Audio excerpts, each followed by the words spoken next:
One NBA player found a way to cheat his way to the free throw line every game, while another was so dominant that teams had to come together to figure out how to slow him down.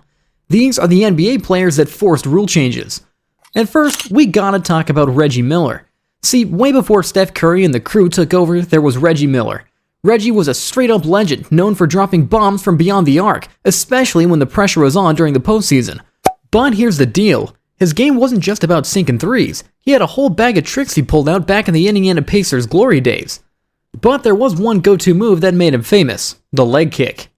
Reggie was a master at it. Homeboy would stick out his leg while shooting threes, playing it smooth to draw fouls. He was getting those 4-point plays and racking up those free throws like it was nothing. But the crazy part is that the NBA let Reggie run wild with it. Even after he hung up his jersey, players like Dirk Nowitzki and D. Wade were taking notes and causing chaos with it until it became a legitimate issue.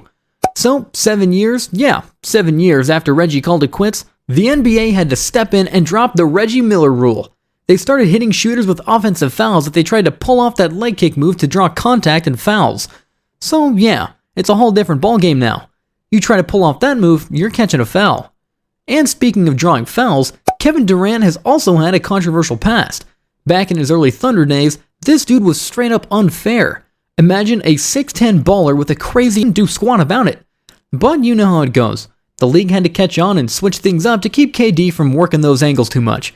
So in 2011, they flipped the script, turning it from a shooting foul to a common one. Now KD couldn't manipulate his way to the free throw line that easily. But you know KD and the crew. They still tried to slide under the radar, bending the rules to get those easy points at the charity stripe. Fast forward to 2023 and 2024, and the NBA had to lay down the law again. In their points of emphasis, they straight up said plays like this might just end up as loose ball as they're not doubling down on keeping the game clean, making sure players don't find loopholes to cheat their way into those free throws. Damn, even the NBA gotta go after KD twice just to keep things in check. But as crazy as KD's move was, it was nothing compared to how James Harden cheated his way to over 30 points per game. Back in his early days, Harden was always chilling on the Thunder bench, only putting up around 10 points a game. Then he gets traded to the Rockets, and suddenly, he turned into a legitimate NBA star, dropping almost 26 a game. That's a 16-point upgrade in just 3 seasons, so people were side-eyeing that, wondering if he was cheating. The NBA smelled something fishy and started peeping at Harden really close. Turns out, he was on some next-level sneaky trick. In his first year in Houston, homeboy nearly tripled his free throw attempts per game.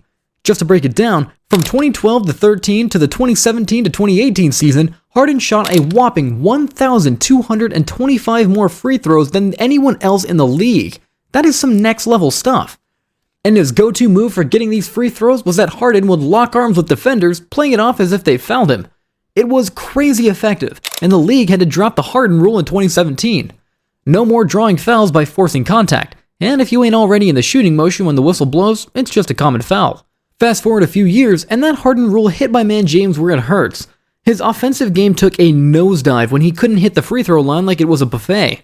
When he couldn't draw those fouls left and right, Harden was putting up crazy offensive stats. But once they shut him down, it was a whole different story. For real, it is a good thing the NBA is stopping players from getting undeserved calls. Speaking of getting undeserved calls, this next player forced the NBA to change the rules after he almost finessed his way into the Allstar game. See, before 2017, being an NBA All-Star meant you had to earn those votes from the fans. But 2017 got weird as an unknown player, Zaza Pachulia, barely getting off the bench and putting up a measly 6 points a game, started pulling more votes than Kawhi, Boogie, and AD.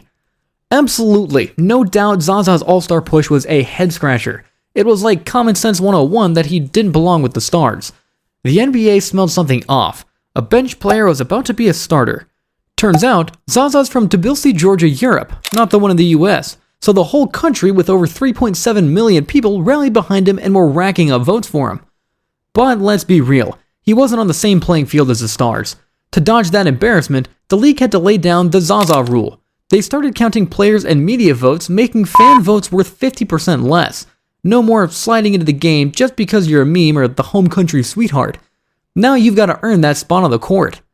And speaking of rule changes, we gotta talk about Shaquille O'Neal, because if the NBA hadn't changed this rule because of him, the NBA would have lost billions of dollars. Now, obviously, Shaq was a beast on the court, standing 7 feet tall and weighing 324 pounds. Imagine trying to defend that, It's like guarding Goliath or something. But my friend, he had one massive flaw: shooting. Shaq's one of the worst shooters in NBA history, with just one three-pointer in his entire career. Yeah, you heard that right. One. Now, teams knew if they kept Shaq out of the paint, they had a shot. But that's easier said than done. Then caved the Mavericks in 1997, unleashing the Hack-a-Shaq strategy.